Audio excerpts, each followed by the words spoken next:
Hello and welcome to the Hertfordshire and Essex High School Sixth Form Induction and Taster Lesson for Classical Civilisation. The aim of this induction lesson is to give you an overview of what classical civilization is and to give you a sense of what you will be studying next year. So we'll be having a little look at one of the epic poems that we study, the Iliad. You will also get to hear some testimonials from students who have studied classical civilization at Herts and Essex and gone on to study classics at university, and those who are still currently studying with us. So firstly, I'd like to introduce you to the team here at Herts and Essex. My name is Miss Callahan and I am the subject leader. Hello, I'm Mr. Barrett. I teach Latin and Classics. Hi, I'm Mrs. Clark and I teach Latin and Classical Civilisation. So first of all, let's think about why you might want to study classical civilization at A level. For many of you, it is not a subject that you will have been exposed to at GCSE, although you may have studied either Latin or ancient history. Classical civilization is much broader as a subject, as it encompasses Greek and Roman history. You have lots to do with politics, literature, art, architecture. There is a wealth of material that is studied under the banner of classical civilization. You have a quote here from the Roman historian Sallust, which I think is quite apt. Every man is the architect of his own fortune. So this choice to study A-level classical civilization is one that you may well find will shape your future, as we have many students who then go on to study classics at university because they simply fall in love with the subject.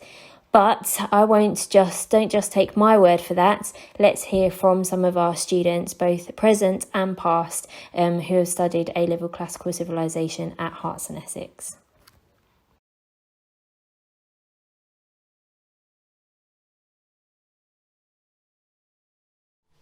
Hi there, my name's Ella and I'm a first year classics student at the University of Cambridge, and I studied Class Civ at A level. The main reason I decided to study it is kind of the fact that there's not really anything else like it that you can do at A level, and you just cover such a wide range of subjects, so you get to look at sort of ancient politics, history, and then like literature and theatre. So I just think that there's such a wide range of subjects available, which is really, really something that you don't get in many other subjects. I decided to do classics because I had also done ancient history, and classics not only incorporated some of that, but also like the literature and the Greek art, which involves like the myths as well. Which I also... Classic, you don't. If you're interested, if you like the sound of the course, you can just jump straight into it, and it's really, really good. Because I know there's people in my class that they hadn't done ancient history for GCSE, they just read Percy Jackson, really, really enjoyed it, and they were like, oh, let's do classics. So that was really fun, just to see. It was a different sort of... It was a variety of people in the class, which... So I decided to study A-level Latin because I really enjoyed it at GCSE. And I like the fact that although you're studying a language, you get to learn lots about the Roman culture too as a whole. And I decided to continue studying at Herts and Essex because it was the closest school to where I live that offered the subjects I wanted to do at A-level. And I liked the fact that it was quite easy to be able to do 4 subjects.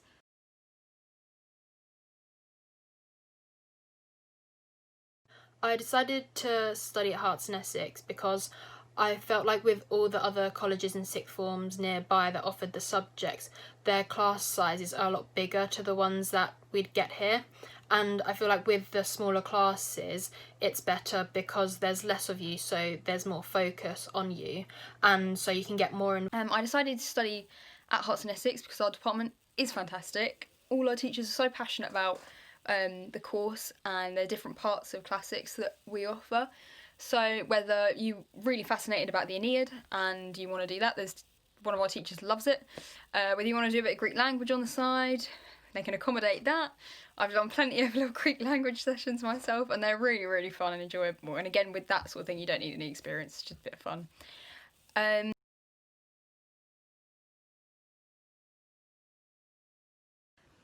And since leaving Herts and Essex, it's helped immensely due to the fact that I now am doing a classics degree, and the fact that I already had this language foundation helped a lot in that I didn't have to take an extra year, and I just sort of had the basic grammatical tools needed to learn ancient Greek as well. And a piece of advice I would give to someone wanting to study that is probably to embrace the challenge of studying quite a difficult language, but the rewards are worth it, and make sure to learn your vocab. My favourite part about Classiv is the debate-based element, because usually it's quite small numbers, the class is quite small. I mean, there were 6 of us, and you'll become really good friends and you just become fearless. So you just like say all these random, well not random, but all these points about what you're studying.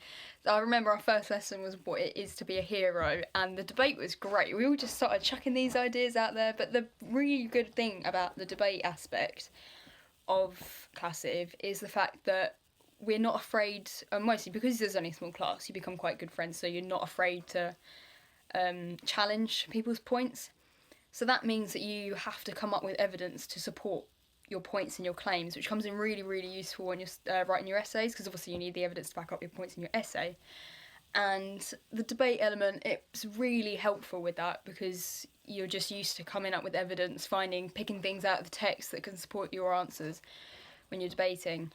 So that's really, really useful. It also brings you together as a class, which is lovely, and it becomes quite fun to be in the class. My favourite part of the course was probably the literature. I really did enjoy most all of it, but I think, looking at the ancient literature I found particularly enjoyable. I think, like, particularly the Iliad for me, because I just think that's such a fascinating insight into what is sort of like one of the first sort of instances of like recorded storytelling. And I think for the classics course, one of my favourite bits is the literature we're doing. So we're doing, at the moment, Homer's Iliad, and so you get to study about all the different Greek heroes, and also the Greek art as well.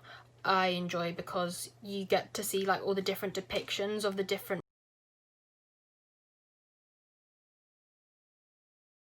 Helped me beyond A level. I think like it goes without saying that it's been immensely helpful in my degree so far. I think it's given me like so much foundational knowledge in sort of all of like the key areas of like classics as a whole.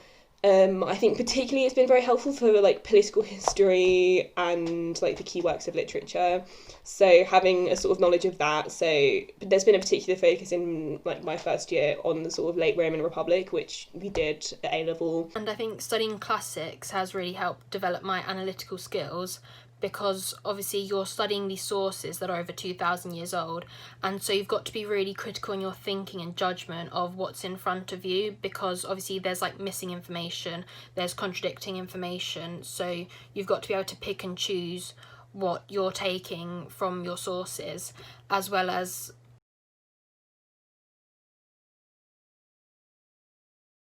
if you haven't had any experience of Latin, I can't recommend Classiv enough, because it gives you a taste of the ancient world, and then if you decide that you want to try out a language, you can always do that at university. So, and even if you don't want to do it at university, it's still such an interesting subject to do as well, along with your other A levels, and it links to so many things that you wouldn't even realise. The key works of literature, so the Iliad and the Aeneid, and then advice for somebody wanting to study it, basically just go for it. It's a really lovely department at Herts and Essex. The teachers are amazing. It's a super fun course, and it's been really, really helpful to me.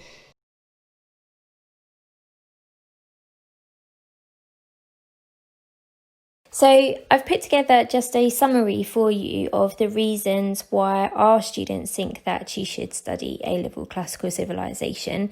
So as you can see from their videos, lots of students come at classics from all different backgrounds. It may be the case that you took ancient history as a GCSE subject and really loved it, or that you loved Latin but don't want to continue with the language element anymore but enjoyed the Roman history element. Others simply loved learning about Greek myths when they were little, or they've read the Percy Jackson series of books. It doesn't matter where you're coming from. No prior knowledge of classical civilization is required to do this course. What you want is to have a real interest in the ancient world, whether that be Greek or Roman, because that is what we will be exploring. It is a world that is completely different from our own, a world full of gods and goddesses, mythology, politics, Roman consuls and grand architecture. It is something that will be so different from anything else that you study, and hopefully it will be something that you go on to really enjoy. Okay, so thinking about some of the skills that you will gain and develop when studying A-Level Classical Civilisation, the small class sizes in this subject means that there is lots of debating, but in a really supportive environment, which, as one of the students describes it, means that you become fearless in your debating. You are not frightened to challenge the ideas of others, nor are you worried about having your own ideas challenged, because you are taught to look for the evidence to help to develop an argument and use the evidence to support those arguments. You develop such strong analytical and critical thinking skills when writing your essays. This is because you are dealing with material that is over 2,000 years old, and therefore you have to be critical in your judgment of what you are reading. You have to read between the lines. Where is this information coming from? Who is it coming from? And what else could have been happening at that time? And therefore you learn to triangulate your evidence. What does the literature tell me? What does the politics tell me? What does the architecture tell me? So looking at lots of different facets of information.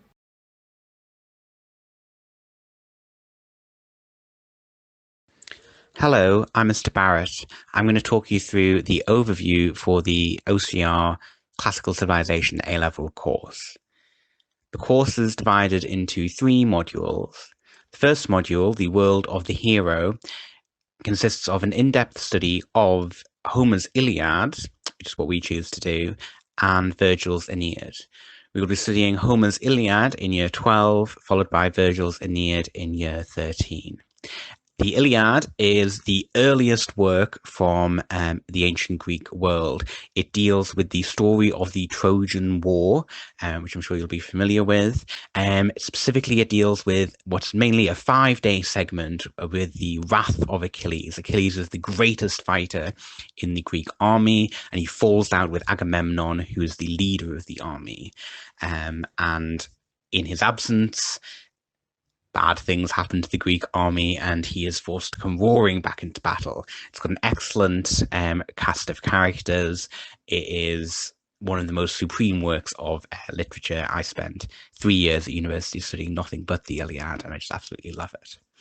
Virgil's Aeneid was written in Rome about 800 years later. It celebrates, to a large degree, the Roman state and the Emperor Augustus, who's the first Roman emperor. It takes one of the characters from the Iliad, Aeneas, who's actually really quite a minor character, who survives the fall of Troy, and it follows him as he travels to Italy via North Africa, where he has a whirlwind romance with the Queen of Carthage, Dido. And then when he arrives in Italy, it follows his war against the Italians and Latins who live in the area at the time, before he can found his first city there, which will eventually lead to the foundation of Rome by his descendants.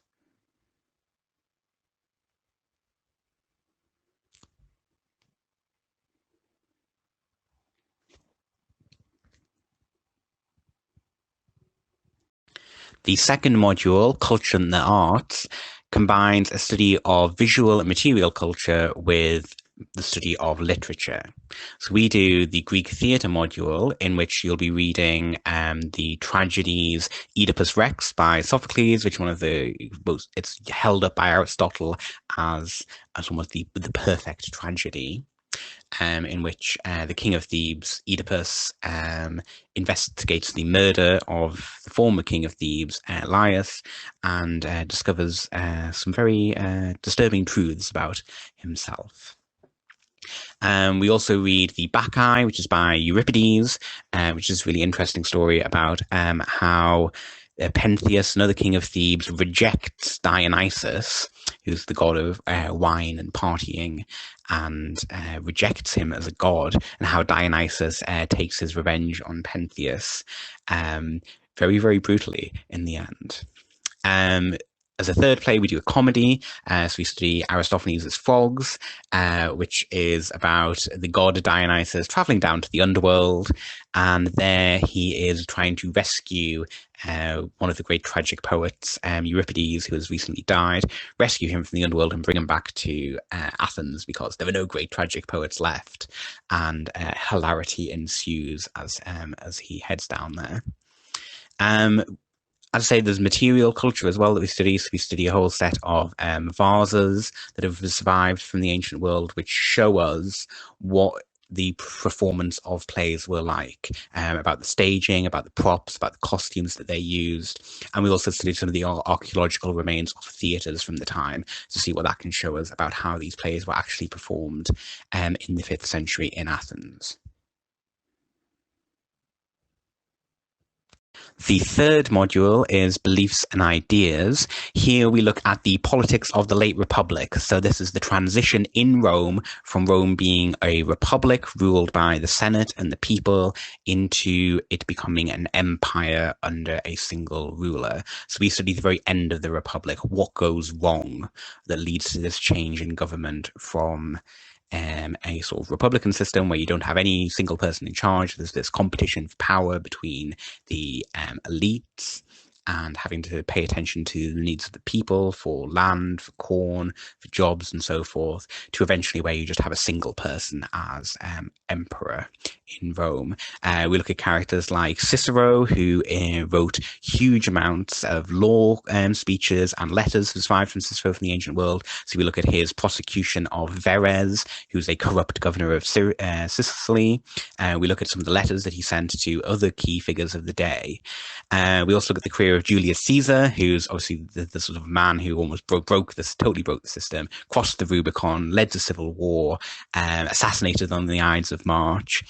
So where did he get his power from? This includes looking at other great figures like Pompey and Crassus, who worked with him in the first triumvirate. And alongside that, you've got his opponents, people like Cato, who was really trying to stand up for ancient, traditional Roman values. And we'll be looking at sort of the interplay of politics. How did it work with personal alliances in ancient Rome, and how increasingly politicians were turning to get power from the people by promising them land, promising them jobs, promising them citizenship and all these other opportunities. It's a hugely interesting module, especially sort of the parallels you can be drawing with what's going on in the world today as a whole.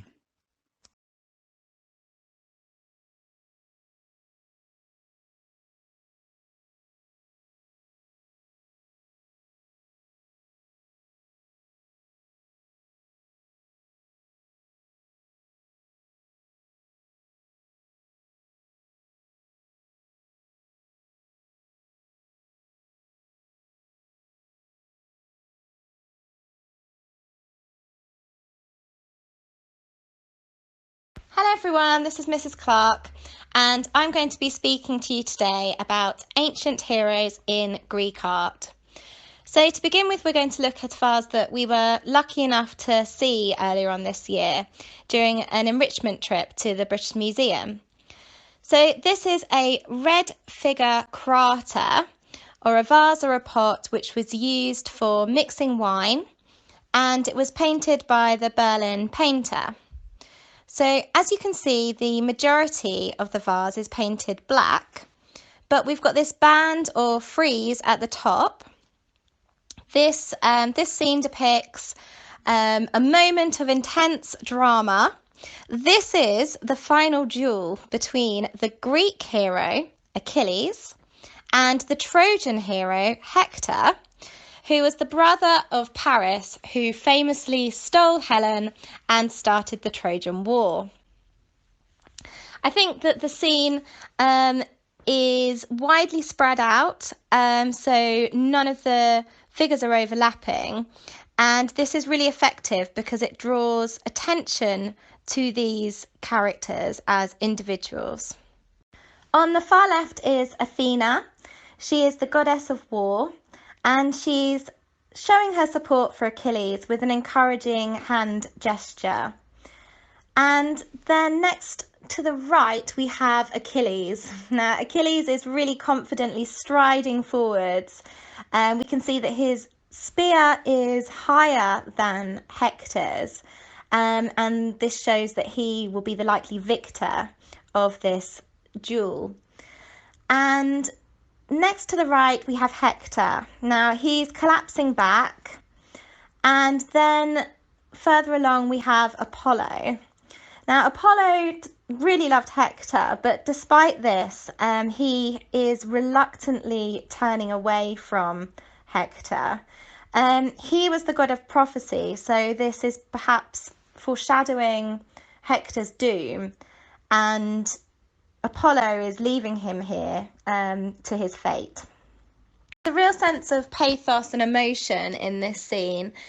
If we focus on Hector, you can see that his arms are stretched out. One helplessly grasps at his spear, and the other is being dragged down by the weight of his shield.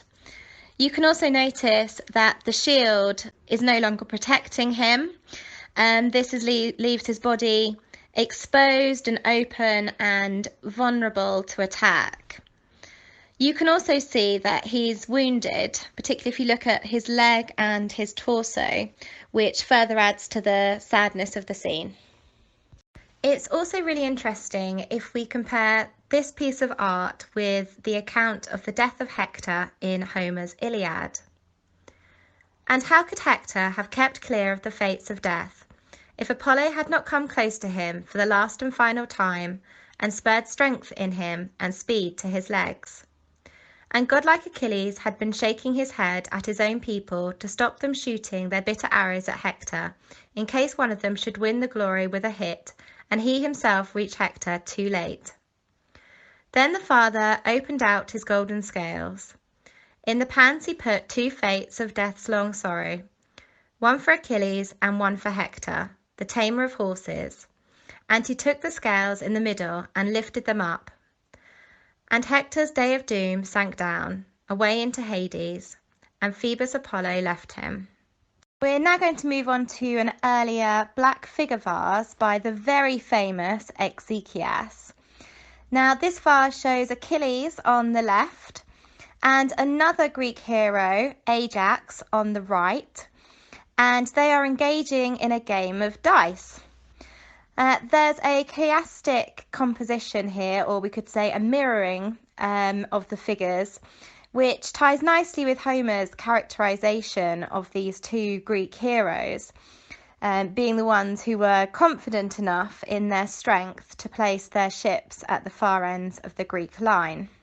What makes this scene particularly interesting is that it portrays a snapshot of a scene which is not mentioned in any surviving Greek literature. This scene depicts the heroes' time away from the fighting, playing a game of dice in a moment of companionship. Despite them being off duty, there is still a sense of conflict conveyed. The spears cross, drawing our eyes to the game, along with Achilles and Ajax's eye line, and they are dressed in armour, which is incised with intricate detail on their woven cloaks. We know this is Achilles and Ajax because there are inscriptions written in Greek.